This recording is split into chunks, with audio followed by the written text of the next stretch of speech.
Now talking about the feisty attack which Narendra Modi today launched on the team INDIA from the parliament. Narendra Modi, remember, was formally elected as a leader of the BJP, leader of NDA parliamentary party and the leader of Lok Sabha. Addressing the NDA parliamentary party meeting, the Prime Minister took a swipe at all the INDIA bloc over their persistent grudges about the EVMs. He said that on the day that numbers started coming, he asked if the electronic voting machines are dead or alive, referring to the allegations of so-called EVM rigging by the opposition. He also said, and rather alleged, that the opposition tried to blame the EVMs and thus weaken the Election Commission of India.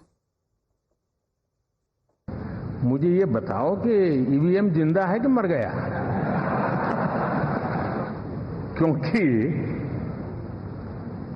ये लोग तय करके बैठे थे कि भारत के लोकतंत्र और लोकतंत्र की प्रक्रिया के प्रति विश्वास ही लोगों का उठ जाए, और लगातार ईवीएम को गाली देना। और मुझे तो लगता था कि शायद इस बार वो ईवीएम की अर्थी क्या जुलूस निकालेंगे, लेकिन 4 जून शाम आते आते उनको ताले लग गए, ईवीएम ने उनको चुप कर दिया। ये ताकत है भारत के लोकतंत्र की, ये ताकत है भारत की निष्पक्षता की। आशा करता हूं कि 5 साल तो अब ईवीएम शायद मुझे नहीं सुनाई देगा, लेकिन जब 29 में हम जाएंगे तो फिर से शायद ईवीएम को लेकर के नाचने की शुरुआत करेंगे। Now, the Prime Minister might have wondered on the result day if the harping on EVMs would stop.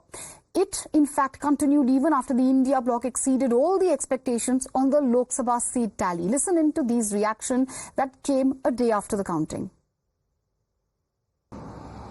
Election commission of India, जो मैं आज भी कहता हूं लापता था, इस चुनाव में लापता था, वो भी इनके एजेंट बन गए।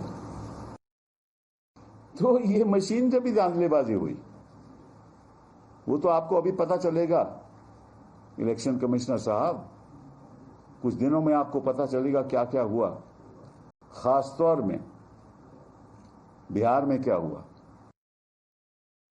देखिए, ईवीएम की जो बात थी हमने पहले दिन से कही, आज भी हमको उस चीज को नकार नहीं रहे हैं। अब भी आप देखोगे कई जगह जो नतीजे हैं वो चेंज हुए हैं, कई जगह बैलेट पेपर हैं। अभी अलवर अपने जयपुर ग्रामीण की बात करें, 3000 बैलेट पेपर रिजेक्ट कर दिए। इस टाइप की जो चीजें हैं, ईवीएम के लिए भी यही था कि भाई जो पर्ची है, पर्चियों की गिनती हो जाए। हमको ईवीएम की मना नहीं कर रहे, हम चाहते हैं कि एक साफ सुथरा जो चुनावी सिस्टम है क्लियर होना चाहिए कि जनता जिसको चाहती है वो बने।